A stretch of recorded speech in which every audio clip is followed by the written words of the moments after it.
আচ্ছা, তোমাকে একটা প্রশ্ন করি। ছোটবেলায় বাবা মা তোমাকে কি বলেছেন? তুমি মন দিয়ে পড়াশোনা করো, ভালো রেজাল্ট করলে ভালো চাকরি পাবে, ভালো চাকরি পেলে জীবন সুন্দর হবে, তাই না? আমরা সবাই এই একই কথা শুনে বড় হয়েছি।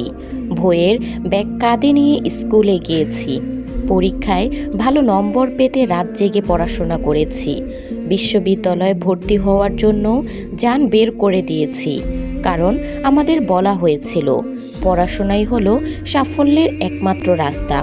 কিন্তু আজকে যখন লক্ষ লক্ষ শিক্ষিত তরুণ চাকরির জন্য ঘুরছে, বছরের পর বছর পার হয়ে যাচ্ছে, কিন্তু কোনো সুযোগ আসছে না, তখন মনে হয় আমাদেরকে আসলেই কি সঠিক কথা বলা হয়েছিল, নাকি একটা পুরনো সত্য আমাদেরকে বলা হয়েছিল যেটা এই যুগে আর কাজ করছে না। আজকের ভিডিওতে আমি তোমার সাথে একটা সৎ আলোচনা করব, কোনো মিথ্যে আশা না, কোনো ফাঁকা কথা না, শুধু বাস্তব সত্য কথা, কারণ তুমি সেটা জানার যোগ্য। প্রথমে একটু পরিসংখ্যান করে দেখি। আমাদের দেশে প্রতি বছর লক্ষাধিক তরুণ বিশ্ববিদ্যালয় থেকে বের হচ্ছে, কিন্তু সেই তুলনায় চাকরি সুযোগ তৈরি হচ্ছে না একটুখানিও, অনেক কম।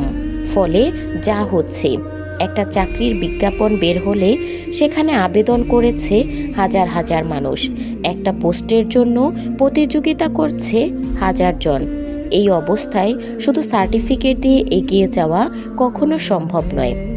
কিন্তু সমস্যাটা শুধু চাকরির সংখ্যায় নয়, সমস্যাটা আরও গভীরে। আমাদের শিক্ষা ব্যবস্থা আমাদের যা শেখাচ্ছে, বাজার তার চেয়েও অন্য আলাদা কিছু চাইছে। আমরা পড়ছি পুরনো বইয়ের কথা, আর দুনিয়া এগিয়ে যাচ্ছে নতুন প্রযুক্তির সাথে। এই ফাঁকাটাই আজকের সবথেকে বড় সমস্যা। আরিফের কথা বলি, সে খুব মেধাবী ছেলে ছিল। স্কুলে সবসময় ক্লাস 10-এর স্টুডেন্টদের মধ্যে থাকতো। এসএসসিতে সে গোল্ডেন জিপিএ পেয়েছিল, বিশ্ববিদ্যালয়ে ভর্তি হয়েছিল, সম্মান করছে। 4 বছর কঠোর পরিশ্রম করে ডিগ্রি নিয়ে বেরিয়েছিলেন তিনি। তারপর শুরু হয়েছিল আসল যুদ্ধ। চাকরির জন্য আবেদন করতে লাগলো। একটা না, দুটো না, 100টার বেশি জায়গায় আবেদন করেছিল, কিন্তু তার কোনো চাকরি হলো না। যেখানে ইন্টারভিউ হচ্ছে সেখানে গিয়ে দেখছে একই প্রশ্ন, আপনার কি পূর্বের কোনো অভিজ্ঞতা আছে? আরিফ ভেবে পায় না অভিজ্ঞতা কোথা থেকে আসবে যদি কেউ সুযোগই না দেয়। 2 বছর এভাবে কাটিয়ে দিয়েছে সে। বাড়ির বাবা মা প্রশ্ন করছে, আত্মীয়রা কটাক্ষ করছে, আর সে নিজেও ভাবছে কোথায় ভুল হচ্ছে তার। পড়াশোনা তো ঠিকঠাক করেছিল, তাহলে কেন এই অবস্থা? আরিফের গল্পটা তোমার পরিচিত লাগছে। হয়তো এটা তোমার নিজের গল্প, হয়তো তোমার ভাই বা বোনের গল্প, নয়তো তোমার কোনো বন্ধুর গল্প, কারণ এই গল্পটা আজকের লক্ষ লক্ষ পরিবারের সাথে ঘটছে। কিন্তু এই গল্পের শেষটা বদলানো যায় যদি তুমি সঠিক সত্যটা জানো এবং সঠিক পদক্ষেপ নিতে পারো। তাহলে আসল সত্যটা কি? সত্যটা হলো পড়াশোনা গুরুত্বপূর্ণ, কিন্তু পড়াশোনাই সব না। আজকের দুনিয়ায় 3টা জিনিস একসাথে না থাকলে তুমি পিছিয়ে পড়বে। নাম্বার 1 দক্ষতা, নাম্বার 2 নেটওয়ার্ক, নাম্বার 3 মানসিকতা। শুধু সার্টিফিকেট দিয়ে আর কিচ্ছু করা যায় না বর্তমানে। এই 3টা জিনিস একই সাথে ভালোভাবে করতে হয়। দক্ষতার কথা বলি, আজকের বাজারে যেটার সবচেয়ে বেশি চাহিদা সেটা হলো কাজ করার ক্ষমতা। তুমি কি জানো সেটা না, তুমি কি করতে পারো সেটাই আসল প্রশ্ন। একজন মানুষ যদি ভালো করে ডিজিটাল মার্কেটিং জানে, ঘরে বসেই আয় করতে পারে, একজন মানুষ যদি ভালো করে ভিডিও এডিটিং করতে পারে, তাহলে তার কাজের অভাব হবে না। একজন মানুষ যদি ভালো করে কন্টেন্ট লিখতে পারে, তাহলে সে দেশি বিদেশি সকল কাজ করতে পারবে।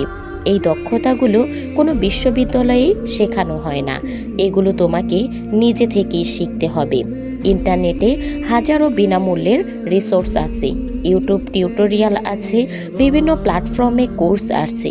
তুমি যদি মাত্র 2 ঘন্টা একটা দক্ষতা শেখার পেছনে সময় দাও। 6 মাসের মধ্যে তুমি চাইলে সেই ক্ষেত্রে অনেক বেশি ভালো করতে পারো। এবার নেটওয়ার্কের কথা বলি। একটা কথা আছে না, তুমি কি জানো, সেটা গুরুত্বপূর্ণ, কিন্তু তুমি কাদের জন্য সেটা করতে পারো সেটা আরও বেশি গুরুত্বপূর্ণ। এই কথাটা হয়তো শুনতে অন্যায় মনে হয়, কিন্তু এটাই বাস্তব। বেশিরভাগ ভালো সুযোগ পাবলিকালি অ্যাডভাইস হয় না, সেগুলো যায় পরিচিত মানুষদের কাছে। তাই তোমাকে মানুষের সাথে সম্পর্ক তৈরি করতে হবে।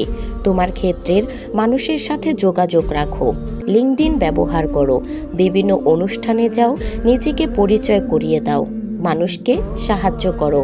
যখন কোনো সুযোগ আসবে সে প্রথমে তোমাকেই মনে করবে যে তার পরিচিত মানুষদের কথা। তৃতীয় জিনিসটা হলো মানসিকতা।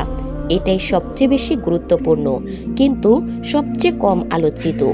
মানুষ শুধু চাকরি খোঁজে না, সে সবসময় নির্ভরশীল থাকে। কিন্তু যে মানুষ সবচেয়ে বেশি সময় সমাধান খোঁজে সে নিজেই সুযোগ তৈরি করে। আজকের দুনিয়ায় উদ্যোক্ত মানসিকতা সবচেয়ে বেশি মূল্যবান। এর মানে এই নয় যে তোমাকে ব্যবসা শুরু করতেই হবে। তার মানে হলো তুমি যেখানেই কাজ করো, সমস্যা দেখলে সমাধান খোঁজো, নিজ থেকে উদ্যোগ নাও, নতুন কিছু শেখো, ভুল করলে শিখে এগিয়ে যাও। প্রিয়াঙ্কার কথা বলি। সে একটা ছোট্ট শহরে বড় হয়েছে। পরিবারে খুব বেশি সুযোগ ছিল না তার, কিন্তু সে একটা জিনিস বুঝেছিল, সে চাকরির জন্য অপেক্ষা করতে আর পারছিল না। সে ভাবছে বসে থাকলে কি হবে। সে নিজে থেকে গ্রাফিক ডিজাইন শিখতে শুরু করলো। ইউটিউব দেখে বিনামূল্যে কোর্স করে। শুরুতে সে কাজ পেত না, কিন্তু সে হাল ছাড়েনি। ছোট ছোট কাজ করত সামান্য পারিশ্রমিকে। ধীরে ধীরে দক্ষতা বাড়ল, পরিচিতি বাড়ল। আজকে 3 বছর পর সে ঘরে বসে প্রতি মাসে এমন আয় করছে যেটা অনেক চাকরিজীবীর স্বপ্ন। তার কোনো ডিগ্রি নেই বিশেষ, কিন্তু তার দক্ষতা আছে, পরিশ্রম আছে, তার সঠিক মানসিকতা আছে। সে কারো অনুগ্রহের জন্য অপেক্ষা করেনি, নিজেই রাস্তা তৈরি করে নিয়েছে। এখন তোমাকে একটা কঠিন কথা বলবো, হয়তো এটা শুনতে ভালো লাগবে না, কিন্তু এটা তোমার জানা খুব দরকার। অনেকে বলে আমার কপাল খারাপ, সুযোগ পাই না, কিন্তু বেশিরভাগ সময় সমস্যাটা আসলে কপালের থাকে না। সমস্যাটা তোমার নিজের মধ্যেই। তোমার জানা দরকার, সমস্যাটা হলো তোমরা সুযোগের জন্য অপেক্ষা করো, কিন্তু নিজেকে সুযোগের জন্য কখনো যোগ্য করে তোলো না।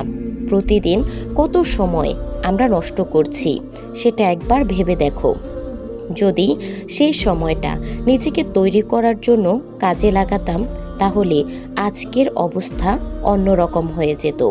আজকে তোমার এই করুণ পরিণতি দেখতে হতো না। হয়তো দুঃখের কথা বলছি না, ভয় দেখাচ্ছি না, শুধু বলছি এখনো সময় আছে।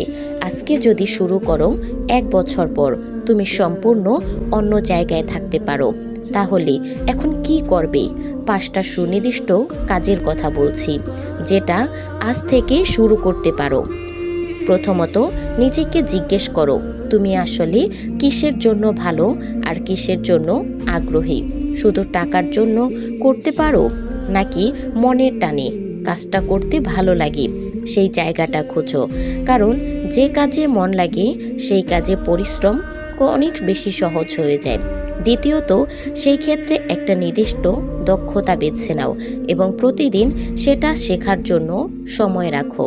ধরো video editing, copywriting, web design, accounting, যে কোনো একটা।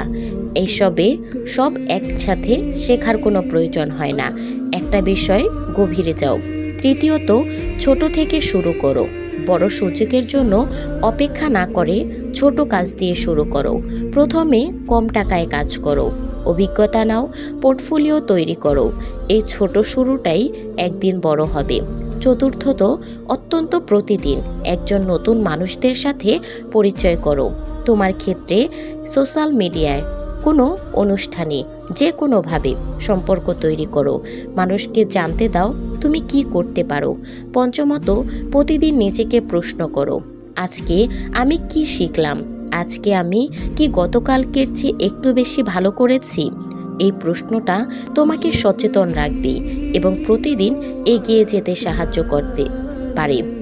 শেষ কথাটা বলি, পৃথিবীর সবচেয়ে সফল মানুষদের দিকে তাকাও। তারা সবাই এক জায়গায় একমত। সাফল্যের কোনো একটা নির্দিষ্ট রাস্তা নেই। কেউ পড়াশোনা করে সফল হয়েছে, কেউ হয়নি। কেউ ব্যবসা করে সফল হয়েছে, কেউ চাকরি করে, কেউ একটা দক্ষতা দিয়ে সারা বিশ্বে নিজেকে পরিচিত করেছে। রাস্তা আলাদা, কিন্তু একটা জিনিস সবার মধ্যে মিল আছে। তারা কেউ বসে অপেক্ষা করেনি, তারা নিজেরা উঠে দাঁড়িয়েছে, ভুল করেছে, শিখেছে, আবার চেষ্টা করেছে। তারা পরিস্থিতির শিকার হয়নি, পরিস্থিতিকে নিজেদের সুযোগে বদলে দিয়েছে। তুমিও পারবে, তোমার মধ্যে সেই সম্ভাবনা আছে। শুধু দরকার সঠিক দিকে এক পা এগিয়ে যাওয়ার সাহস। সেই সাহসটা আজই নাও, কারণ তোমার জীবন তোমার হাতে, অন্য কারো হাতে না। মনে রেখো, তোমার জীবন গড়ার দায়িত্ব শুধু তোমারই। সমাজ বা পরিস্থিতি তোমাকে থামিয়ে রাখতে পারবে না যদি তুমি নিজে না থামো। আজকের পর থেকে তুমি কি এখনও অজুহাতের পিছনে ছুটবে, নাকি নিজেকে যোগ্য করে তোলার লড়াইটা শুরু করে দিবে? তোমার সিদ্ধান্তই তোমাকে বদলে দিবে। তোমার সুচিন্তাই বলে দিবে 1 বছর পর তুমি কোথায় থাকবে। এখন একটা কাজ করো, তোমার মনের মধ্যে যে কথাটি লুকিয়ে আছে সেটা আমাদের কমেন্টে অবশ্যই লিখে জানাও। যদি তুমি নিজেকে নতুন করে দক্ষ করে তুলতে চাও, তাহলে অবশ্যই আমাদের সাথে যোগাযোগ করো। আর আমাদের ভিডিওটি যদি ভালো লেগে থাকে, তাহলে অবশ্যই একটা লাইক কমেন্ট করে দিবে। আমাদের চ্যানেলে নতুন হয়ে থাকলে একটা সাবস্ক্রাইব করে আমাদের সাথেই থাকবে। দেখা হচ্ছে পরবর্তী কোনো ভিডিওতে। সেই পর্যন্ত ভালো থেকো, সুস্থ থেকো। আল্লাহ হাফেজ।